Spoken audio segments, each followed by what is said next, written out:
Kumusta po ang lahat? Kumusta po ang inyong kapahingahan kagabi? Katulog po ba kayo ng maayos? Kumusta po ang inyong isipan ngayon sa pakikinig ng salita ng ating Panginoon? Kanina, habang nag-aawitan tayo, napakagandang pagmasdan na swabing-swabe, no? Yung tipong parang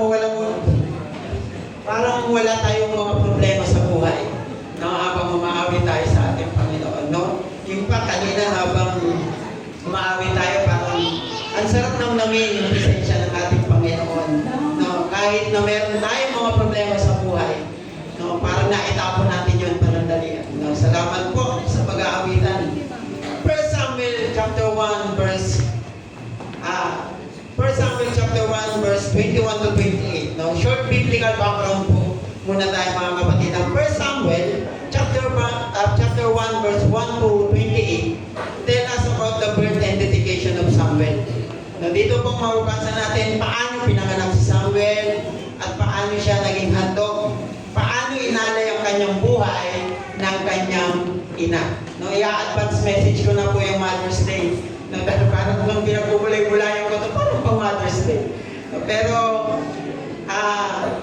ang pag-uusapan natin ngayong umaga ay papamagatan natin ang pangako ng isang Kristiyano. Ulitin ko po ang pangako ng isang Kristiyano. Si Samuel po ay bunga ng pagtupad ng Diyos sa kahilingan ni Ana, na ina ni Samuel.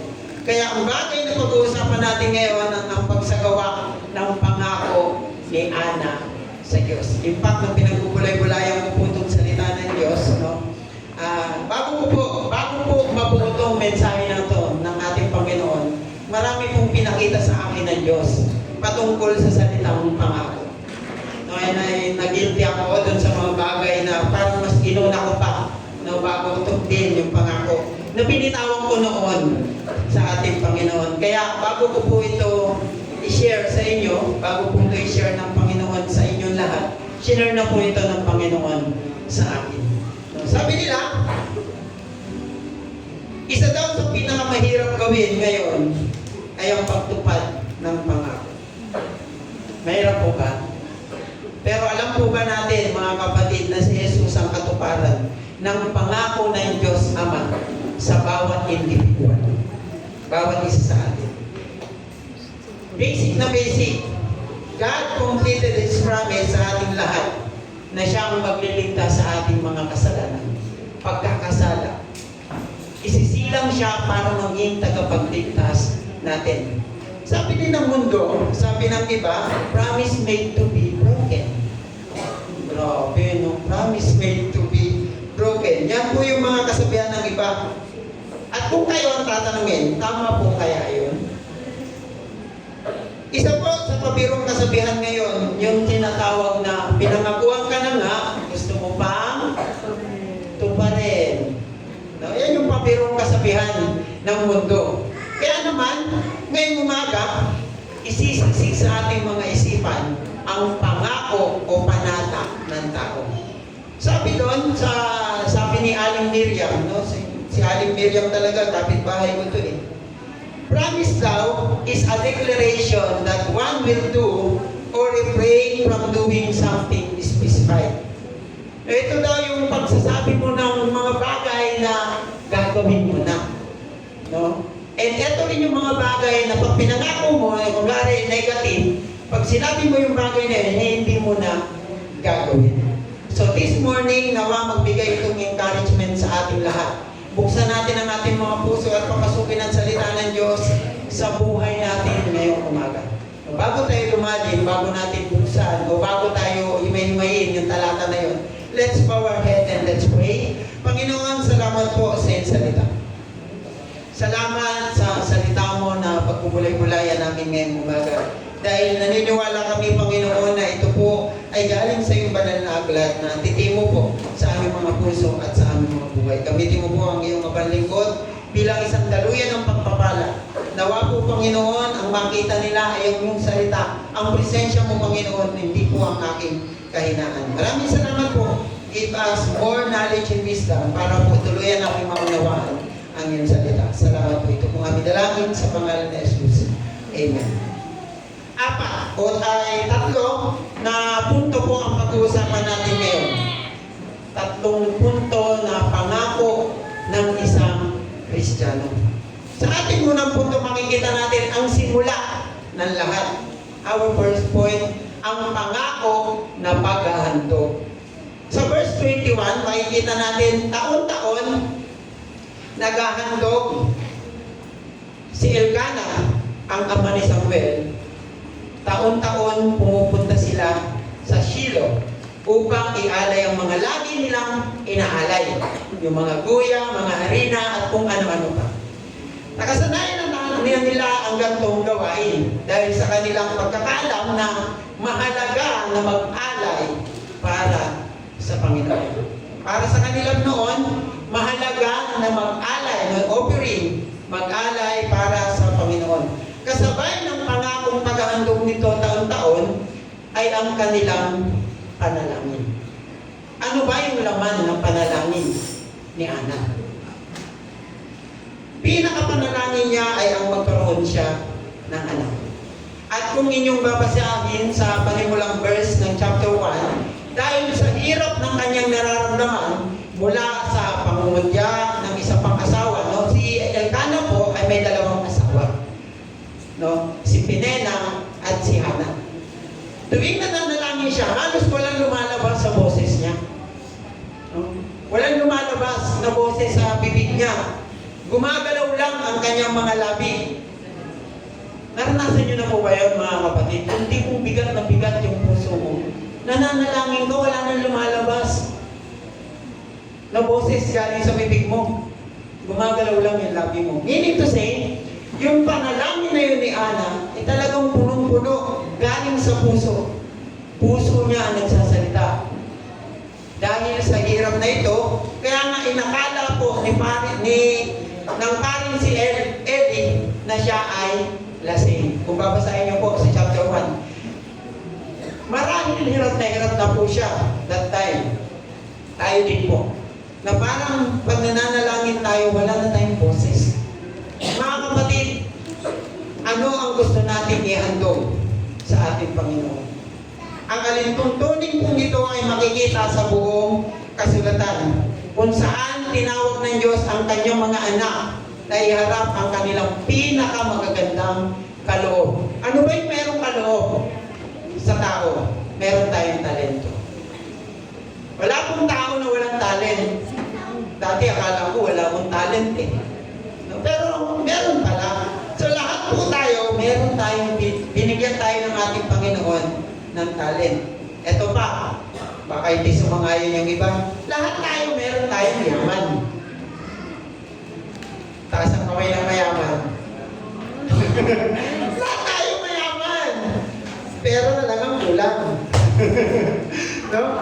Yaman bilang gawain ng pagsamba at debosyon. Magandang kaloob, talento at yaman ay ilan lamang po yan sa mga dapat natin ihandog sa ating Panginoon. Ano ang dapat na maibigay natin sa Panginoon? Anong uri ng mga handog ang dapat natin ibigay sa Kanya? Natanong niyo na po ba yun sa sarili niyo? Ano ba yung dapat kong ihandog sa ating Panginoon? Kung ikaw ay meron ng matagal ng hinihiling sa ating Panginoon, ano ba yung kaya mong ipangako sa ating Panginoon? Ano yung kaya nating ihandog?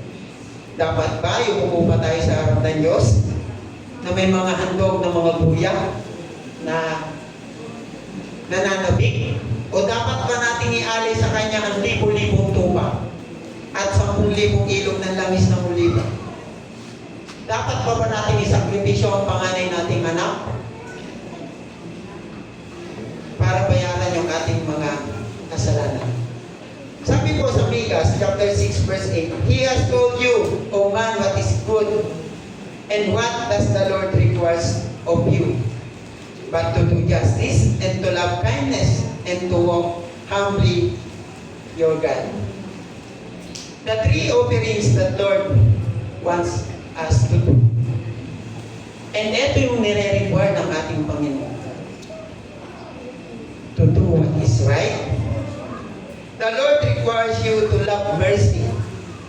And the Lord requires you to walk humbly to your God. Bukod po dun sa mga oliba, mga langis at mga guya, mga tupay, o kung ano-anong handog, etong tatlo po na ito ay yung mahalaga dapat natin ginagawa na paghahandog. Sa tatlo na yan, alam natin na madali lang pakinggan, ngunit napakahirap gawin. Una sa lahat, yung gumawa ng tama. To do what is right. Mag-e-eleksyon ang asosasyon natin. Alam ba natin kung alin doon o kung sino doon ang tama na iboto? To do what is right is napakahirap gawin. Bakit mahirap? Kasi kadalasan, ang tama na gawin ay ayaw ng tao. Pakiramdam kasi natin, hindi ito tama. Yun yung pakiramdam ng isang tao. Isa pang dahilan kung bakit ayaw natin gawin ang tama, kasi kadalasan, akala natin, ito lang ha, akala natin bilang isang tao, ikakapahamak natin yun. Nandun agad tayo sa konklusyon na ayaw ko niyan subukan. Mapapahamak ako dyan. Hindi pa nga natin nagagawa yung tama, nagkukonklud na tayo na ikapapahamak natin. Mga kapatid, do what is right. Yan ay gusto ng ating Panginoon para sa amin. Pangalawa, next, to love kindness. Pag pinag-uusapan po ang pagmamahal, ang barometer po natin dyan ay ang pag-ibig ng Diyos na paulit-ulit nating nararamdaman. Wala pong makakatalo sa pag-ibig na binibigay sa atin ng Diyos. Maniwala po kayo sa hindi. Dahil siya ang ating Diyos na buhay sa Espiritu at katotohanan. Pag ilalagay po natin yung word na katotohanan sa pag-ibig ng Diyos, meaning to say, legit yan. Tunay, hindi peke. At ganyang pag-ibig ang gustong ipagawa sa atin ng Diyos, mga kapatid. Mahirap ba gawin ang magmahal? Lalo na dun sa mga taong buhang-buhay yung inis natin.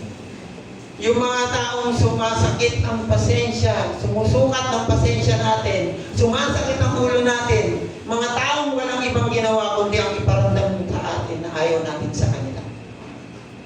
To love kindness is hard to do, but we need to do it. Bakit? Because God requires it. Yan ang gusto ng Diyos na gawin natin. Pangatlo, to walk humbly or humble. Isa din po sa masarap pakinggan, magaan sa tenga, ngunit napakahirap gawin. Bakit? Dahil po sa pagmamataas. Ang pagmamataas at dahilan kaya hindi po natin nagagawang lumakad ng may kababaang loob sa Panginoon. Mga kapatid, pride or proud is one of the deadly sin in the Bible. Yan ang ugat ng lahat ng kasalanan. Diyan nagmula si Satan. Kaya kailangan nating iwasan. Kaya nga, pilitin natin na hindi natin gawin yan. Para makita talaga ng Diyos ang pangako nating paghahandog. Mga kapatid, ano ba ang kaya nating ialay sa Diyos? Buhay na sakripisyo? Ang buo nating buhay? Mga talento, yaman, o ang tatlong ito? To do what is right, to love kindness, or to walk humbly by your God. Ano ang kaya nating sundin? Kasi kung babasahin niyo po ang 1 Samuel, sa chapter 15, verse 22, sabi diyan, the obedience is better than sacrifice. Isa po sa mabisang alay sa ating Panginoon ay ang ating pagsunod. Pagsunod sa paghahandog na yan. Dahil pag sinunod natin ang utos ng ating Panginoon, kasama yung mga bagay na paghahandog na dapat natin susundin. Mga kapatid, ang pangako ng paghahandog ay una sa ginagawa bilang isang Kristiyano. At ang pagsunod sa pangako na yan, ang pinakamabisang handog natin sa ating Panginoon. Pangalawa, pagbibigay ng verse 22 to 23, sinabi ni Ana kay Elkanah, hindi na muna ako sasama sa inyo ngayon. Hihintayin ko na ang panahong maaari na siyang maiwalay sa akin. I-highlight ko po ito ha. Paglaki niya, dadalhin ko siya sa bahay ni Yahweh at doon na siya titira sa buong buhay niya. Yan po yung binigay niyang pangako sa ating Panginoon. Sinabi ni Elkanah, gawin mo kung ano ang inaakala mong mabuti. Hintayin mo na siyang lumaki at tulungang kanawan ni Yahweh upang matupad ang pangako mo sa kanya. Kaya naiwan si Ana at inalagaan ang kanyang anak. Mabasa po natin dito na sinabi ni Ana na paglaki ng kanyang anak, dadalhin niya sa bahay ni Yahweh ang kanyang anak at doon na siya titira buong buhay. Bilang isang magulang na hindi pa nagkakaroon ng anak ng matagal ng panahon, galing sa mabigat na pinagdadaanan, habang nananalangin, makikita natin na yung pangako ni Ana ay mabigat para sa kanya. Diba? Tagal mo nang nangangarap ng anak. Tapos binigay mong pangako yun sa ating Panginoon. At kung iisipin natin, sa panahon natin ngayon, baka hindi po natin ito gawin. O hindi natin ito kayanin. Hindi natin gugustuhin. Pero kung atin itong iisipin mabuti, bakit kaya nagawa ito ni Ana? Ang pag-aandog po ni Ana ay Samuel sa Panginoon ay nagmula sa isang panata na ginawa niya mula ng pagbisita sa tabernakulo sa Shiloh. Sa Shiloh po, nandoon po yung kanilang tabernakulo, yung simbahan, yung pananabahan nila. And sa kanyang paghihirap, daigdig siyang nananalangin sa Panginoon. Nangangako na kung bibigyan niya siya ng isang anak na lalaki, iaalay niya ito sa Panginoon. Sa lahat ng araw ng kanyang buhay. Meaning to say, buong buhay, iaalay niya itong batang ito. Ang panatang ito ay mababasa natin sa 1 Samuel chapter 1 verse 11. Basahin po natin. At siya ay namanata na nagsasabi, O Panginoon ng mga upo, kung titingnan mo lamang ang kapigatian ng iyong alilang babae at alalahanin mo ako na hindi nalilimutan ng iyong alilang babae, kung bibigyan mo siya ng isang anak na lalaki, kung magkagayo, ilalaan ko siya sa Panginoon sa lahat ng mga araw ng kanyang buhay. Ang ginawang ito ni Ana kay Samuel ay makabuluhan sa ilang kadahilanan. Isang patunay po na nakikitaan natin ito ng dedikasyon. Sa panahon po natin ngayon, ang dedikasyon ay parang binabaliwala na lang ng isang tao. Kaya siguro nasasabi ng iba na promise made to be broken. Kasi yung dedikasyon dun sa pangako na yun ay hindi nakikita. Pero dito po sa talata na ito na binasa natin kanina, ang gawain nito ng pag-aalay ay nakatakdating gawin ng yugto para sa hinaharap na papel ni Samuel bilang isang propeta, saserdote at hukom sa Israel. Meaning, malalim ang pagkukunan o paghuhugutan ng pangakong ito na minamarkahan ang isang mahalagang pagbabago sa kasaysayan ng buong Israel mula sa panahon ng mga hukom hanggang sa pagtatag ng kaharian. Ay kasunod ng pag-aalay, nag-alay si Ana ng isang awit ng papuri. Noong nababasa natin sa 1 Samuel chapter 2 verse 1 to 10 na nagpapakita ng kanyang malalim na pasasalamat at pananaw. Dinadakila ng kanyang awit ang paghahari at kabanalan ng Diyos. Pinagdiriwang ang kanyang kapangyarihan, baliktarin ang kapalaran ng tao at ang kanyang katapatan sa kanyang mga tao. So meaning, ang salaysay po ni Ana at ang kanyang dedikasyon kay Samuel ay naging mapagkukunan ng inspirasyon para sa hindi mabibilang na pangako ng isang mananampalataya.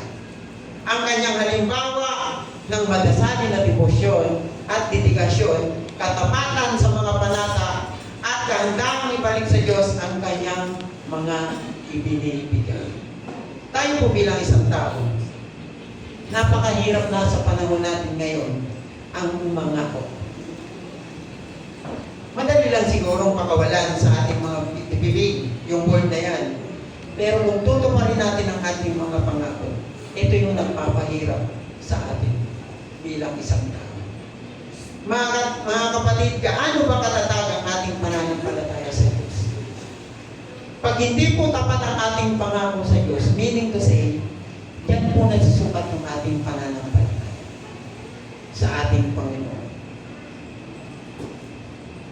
Nagtitinag pa ba tayo sa mga pagsubok natin sa buhay? Dapat hindi na. Bakit? Kasi meron na tayong malalim na pananampalataya sa ating Panginoon. At kung ikaw ay meron ng mga pinangako sa Diyos, wala ka lang ibang gagawin kundi tugdin ito. Ito pa rin. Mga kapatid, bilang isang Kristiyano, ang pagtibay ng ating pananampalataya ay nagiging makatotohanan kung ito po ay isasagawa natin o isasabuhay. Hindi pwedeng sabihin natin na tayo ay nananampalataya tapos hindi naman nakikita. Sabi nga, faith without works is dead. Mahalaga na ang pananampalataya natin ay matibay na kagaya ng pananampalataya ni Ana. Kung ikaw ay may matagal ng pinapangako o hinihiling sa kay Lord, ask yourself, baka mahina pa yung pananampalataya natin. Baka may kulang pa dun sa pinapangako natin. Kasabay ng paglahad ng pangako natin ay ang pag-check ng ating spiritual na kalagayan sa ating Panginoon. Let's check our spiritual life sa harapan ng Diyos. Sa verse 24 to 27, makababasa natin doon. Makikita natin ang katuparan ng kanilang pangako. Dito, ginawa na nila yung pangako ni Ana sa Panginoon. Kasabay ng mga dati na nilang ginagawa. Meaning, pag tayo po ay nangako sa Panginoon, dapat hindi napapawasan yung mga dati nating ginagawa. Ano pong ibig kong sabihin? Kung dati, meron na tayong paghahandog kasabay ng pangako, dapat intact po yun. Intact. Ibig sabihin, yun na yun. Nadagdagan lang kasabay ng alay mong ibaba. Ayaw ng Diyos na maging burden ang pangako natin sa buhay natin. Para hindi na natin gawin ang dati nating nakaugalian. Ano pong ibig kong sabihin? Sabi mo, Lord, bigyan mo lang ako ng trabaho, magta-tight sinopering na ako, 10% tights. Makasarap pakinggan. Di ba? Ibinigyan ka ni Lord ng trabaho. Malaki sahod. 25,000 naman. Magkano ang 10% ng 25,000? 2,500. Lord, masyado naman malaki yung hinihingi mo. Patay na, nakipag-bargain na kay Lord. Lord, pwede bang 250 na lang? Wala, naging 1% na yung para kay Lord. Di ba? Ano kung ibig sabihin? Nangako ka kay Lord. Bigyan ka niya ng trabaho, magta-tights ka na. Ano po ibig sabihin? Huwag po maging burden. Yung pagbigay sa atin ng pinapangako ng yung hinihiling natin na pangako natin para lang hindi na natin magawa. Meron pa. Nasa praise and worship team ka na, no? Wala ko akong pinarinig ka na. Lahat po tayo, general, sa atin. Nasa ministry ka na ating Panginoon. Lord, bigay mo lang po yung mga hinihiling ko. Bigay mo lang po yung mga gusto kong mangyari sa buhay. Patuloy po akong maglilingkod sa inyo. Ala, dumating na yung pangako. Yung binigay na ni Lord, yung hinihiling mo. Pagkatapos, nawalan ka na ng oras sa ministry na pinagkaloob sa iyo ng Diyos. Nangyari. Yung po yung sinasabi na huwag sana mag-sacrifice dahil lang doon sa binigay ng pangako ng ating Panginoon. Mga kapatid, ang pangako po natin sa Panginoon ay nangangailangan ng lifetime commitment. Ulitin ko po lifetime commitment with Christ. Hindi po dahil sa binigay na ng ating Panginoon yung pinapangako natin, ay ititigil na natin Hindi po nangangahulugan na tigil na tayo sa mga ginagawa natin dati nung hindi pa nakakamit yung binibigay ng ating Panginoon. Amen? Naniniwala ako, naniniwala ang Diyos na gagawin natin ng lahat para hindi maging burden yung mga binibigay niyang pangako sa atin lahat. Ganyan ang gusto ng ating Panginoon. Isa po sa mga nagiging sakit ng ilan sa mga Kristiyano ang pagtupad sa Panginoon. After na ibigay sa atin ng ating Diyos ang hinihiling natin, parang nakalimutan natin yung pangako natin. Kasama pa yung mga dati na natin ginagawa. No? Alisin po natin yung kasabihan na promise made to be broken. Kayang-kaya natin yan ibigay sa Diyos. Amen? Amen. Pangatlo po, dito na. Pangatlo, pagsamba sa pinangakuan. Verse 20, gaano kahalaga ba sa atin ang pagsamba para sa atin? Or tapos na tayo after natin makuha yung hinihiling natin? Ang pagsamba po ay isang gawain ng isang mananampalatayang tapat na naniniwala sa ating Panginoon. After ibigay sa atin ng ating Panginoon yung mga bagay na gusto natin matagal na, na kung ikaw ay meron na matagal nang hinihintay, ibibigay yan ni Lord sa tamang panahon. And after nun, ano ang kailangan mong gawin? Bukod sa mga dati mo pang nakaugalian na ialay, isa po sa kailangan natin gawin ay ang pagsamba sa pinangakuan. Kanino ba tayo nangako? Kanino tayo nangako? Di ba sa Diyos? Sa tunay nating Ama, sa Diyos na buhay, sa Espiritu at sa katotohanan. Kaya nga lagi nating paalala, sa praise and worship team, naglilingkod tayo para sa ating Panginoon, hindi para sa tao. And gaya din ng pangako na ito ni Ana, nangako siya sa ating Panginoon. Kaya ano ba ang dapat natin gawin? Paano ba natin sasambahin ang ating Panginoon? Meron po ako ditong 4 na dahilan o bagay kung paano ba natin sasambahin ang ating Panginoon. Una po, sambahin natin siya sa pamamagitan ng Biblia. Ang tunay na papuri at pagsamba ay nangangailangan ng katotohanan. Kaya kailangan nating pumunta sa Biblia para hanapin natin. Bible ay totoo. Ito po ay legit. Ang papuri ay pagpapahayag ng paghanga sa kung sino ang Diyos at kung ano ang kanyang ginawa. Ang pagsamba po ay isang gawa ng debosyon, dedikasyon, paggalang at pagpapasakop sa Kanya. Kailangan nating malaman kung ano ang pinapahayag ng Diyos tungkol sa Kanyang sarili sa kasulatan. Sa kasulatan na ito, makikita natin, kailangan natin ang Biblia upang sabihin sa atin kung ano ang totoo tungkol sa Panginoon at kung bigyan tayo ng mga halimbawa upang malaman natin kung paano ba natin nararapat na makipag-ugnayan sa ating Diyos. Paano ba yung nararapat na pakikipag-ugnayan sa ating Diyos? Naniniwala po ba kayo mga kapatid na pag tayo po ay nagbabasa ng Biblia, para tayong nakikipag-usap sa ating Panginoon? Hindi lang po ginawa itong Biblia para isang maging display sa aparador. Na parang display lang, na pag may pumunta, uy, may Bible siya. Ito pong Biblia ay sulat ng ating Panginoon. Dito malalaman kung tayo ay nagpupuri o sumasamba. Kung gayon, hindi ang tunay na Diyos mula sa Biblia ang ating pinupuri o sinasamba. Upang makapagsimula, pumunta po tayo sa aklat ng mga awit. Makakakita ka po ng maraming magagandang kanta at mga panalangin at papuri at pagsamba doon. At ito po ay malinaw na tinasihan ng Diyos.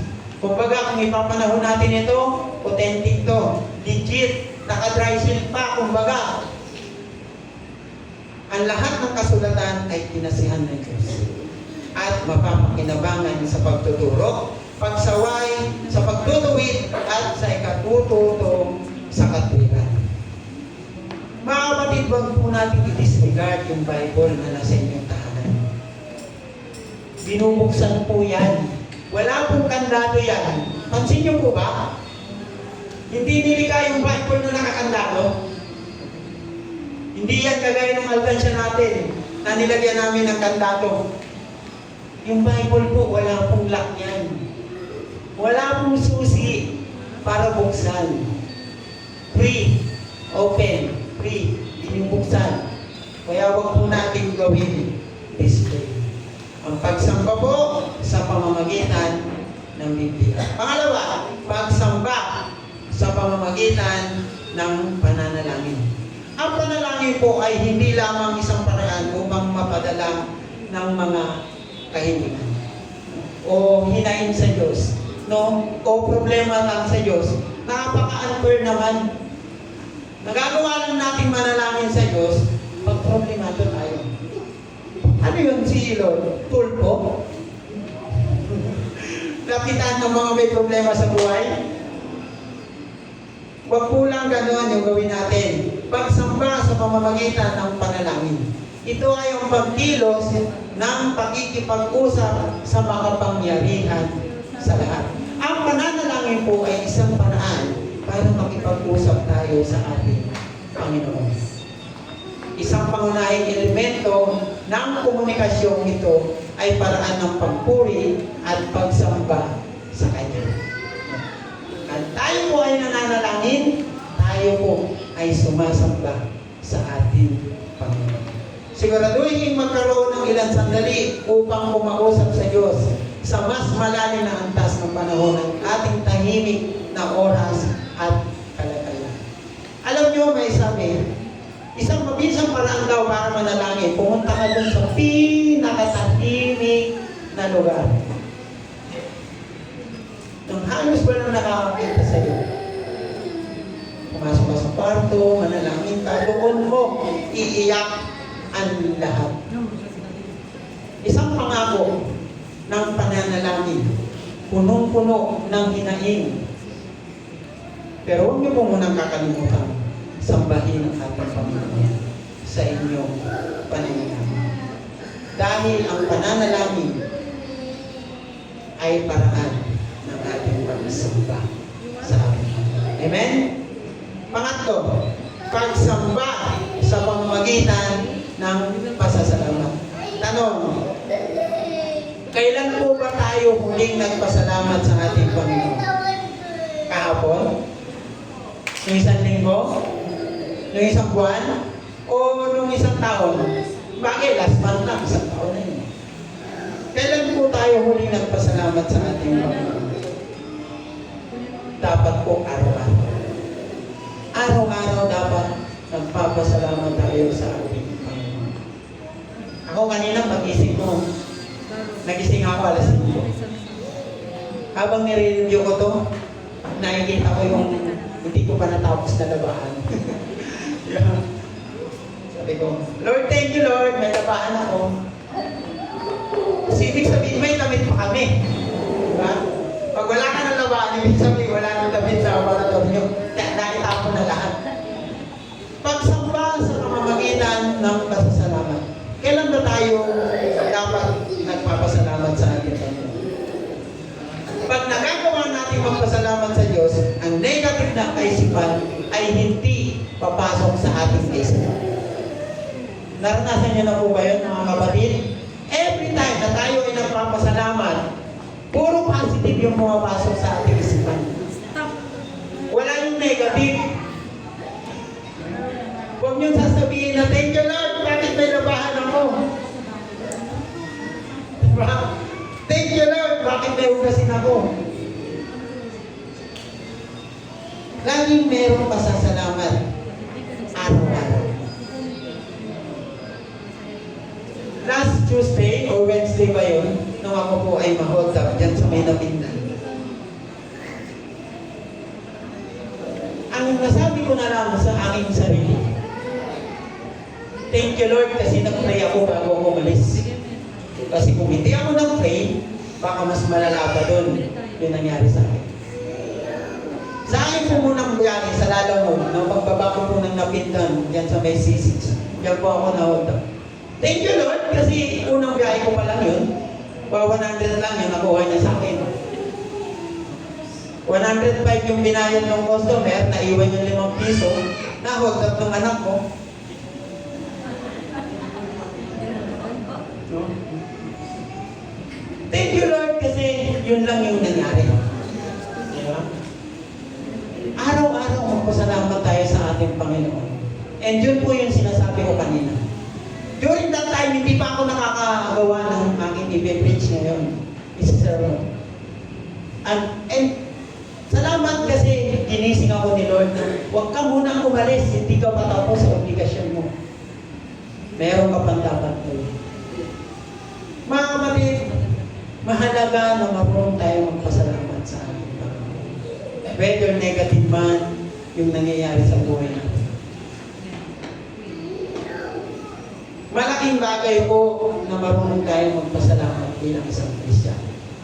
Baka kaya hindi pa binibigay ni Lord yung pinapangako niya sa iyo o yung pinangako mo sa Kanya.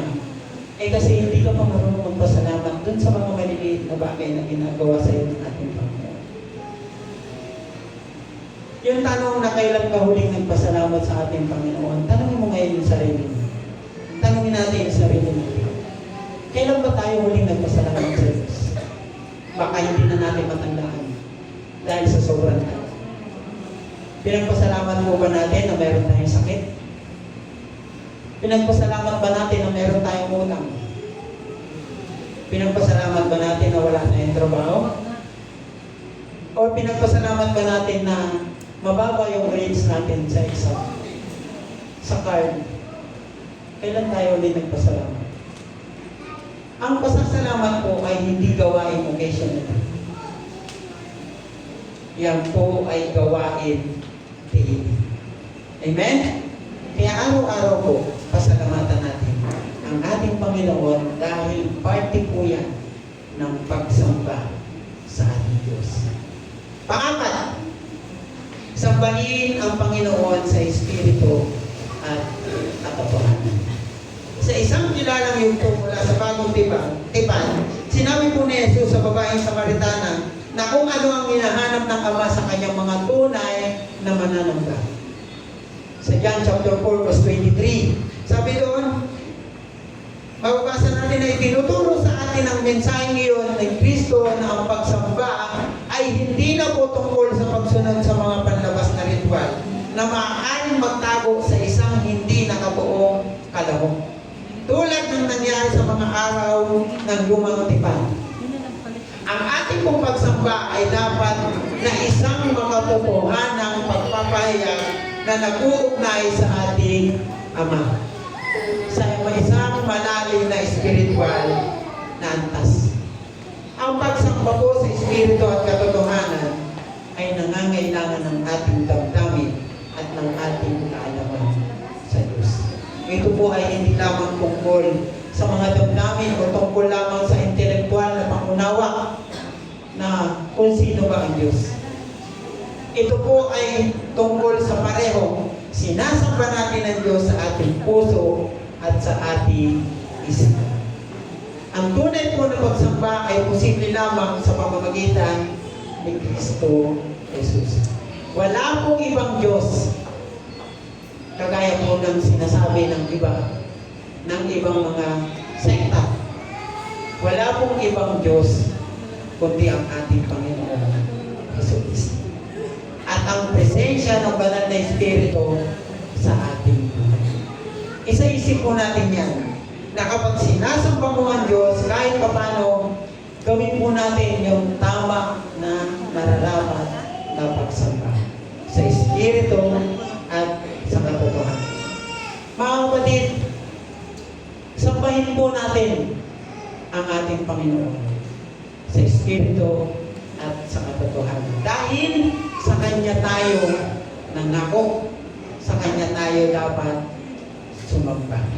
Dahil siya yung dapat nating sambahin pinangakuan. Amen? Sa ating pong konklusyon, ano para sa atin ang isang pangako? Ano nga po ba sa atin or para sa atin ang isang pangako? Ito ba ay ginagawa natin isang biro? O binabaliwala na lang? O ang turing natin ay isang sakradong panata? O hakbang na kailangan natin gawin? Diyan sa inyong kinakakukuan, umisip kayo ng isang bagay na matagal mo nang hinihintay. Kung matagal mo nang gustong makamit. Huwag naman iPhone 16. Hindi naman yan dapat pinapangako. Okay. Ano ba yung mga bagay na matagal na natin hinihintay? And dyan sa inyong kinauupuan, i-surrender niyo yan kay Lord. Dahil yan ang tunay na pangako. Mga kapatid, bilang isang Kristiyano, mahalaga po na tapat tayo sa ating mga pangako. Dahil ang ating Diyos ay tapat sa Kanyang pangako. Mahal tayo ng Diyos at yan yung pangako niya na hindi mababago. So meaning, dapat yung pangako natin hindi rin mababago. Ang pangako ng Diyos sa atin ay katuparan ng Kanyang pag-ibig sa atin lahat. Kaya naman, ang pangakong tinutupad sa Kanya ay isang matibay na palatandaan ng ating pagmamahal sa Kanya. Kaya kung tayo po ay nangangako na mamahalin natin ang ating Diyos ng buong puso, isip at kaluluwa, ginagawa dapat natin. Kaya ngayong umaga na pag-aralan natin yung tatlong bagay sa ating mga pangako. Ano yung una? Ang pangako ng paghahandog. Doon sinasalaysay natin na aside doon sa mga bagay na gusto nating makuha, kasama sa dapat ipangako natin yung ating paghahandog. I-offer natin ang ating buong buhay. Talento, yaman. Naniniwala ako na lahat tayo mayaman. So, i-alay natin yan kasabay ng ating pangako. Pangalawa, pagbibigay or pagbigay ng pangako. I-alay natin. Ibigay natin sa Diyos yung mga pangako. Pangatlo, pagsamba sa pinangakuan. Dahil siya, yun dapat natin sambahin. At dito, tinuruan din tayo ng tunay na pagsamba kung paano dapat tayo sumamba. Una, sambahin natin siya sa pamamagitan ng Biblia. Ang salita niya ang magtutuwid sa atin. Ang Biblia ang dapat nating isa-isip na dapat binabasa ngayon. Huwag tayo puro scroll. Try natin mag-tiklop-tiklop din.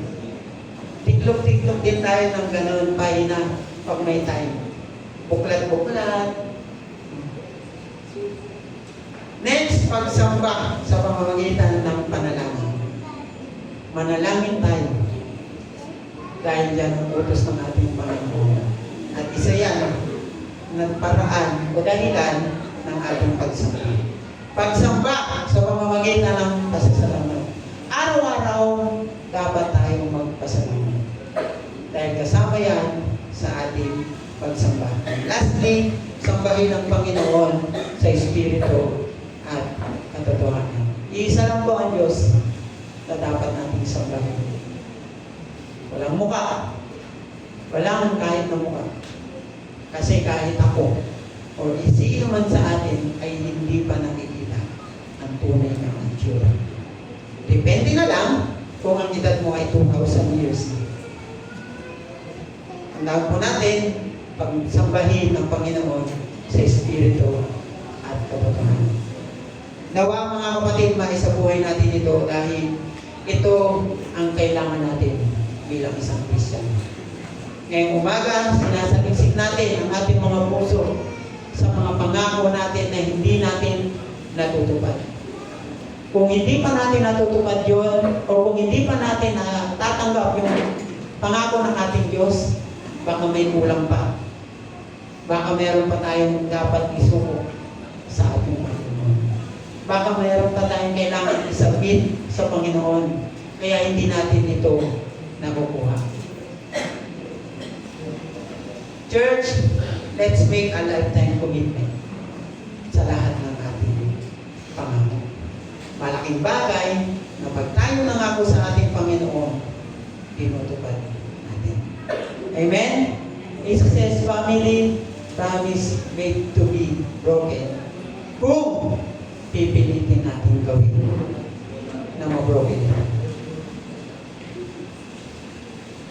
Mga kapatid, tanungin mo yung sarili sa mga oras na ito. And sabihin mo dyan, Panginoon, mangangako ako at tutuparin ko ito. Amen? Sa mapagpalang umaga po sa ating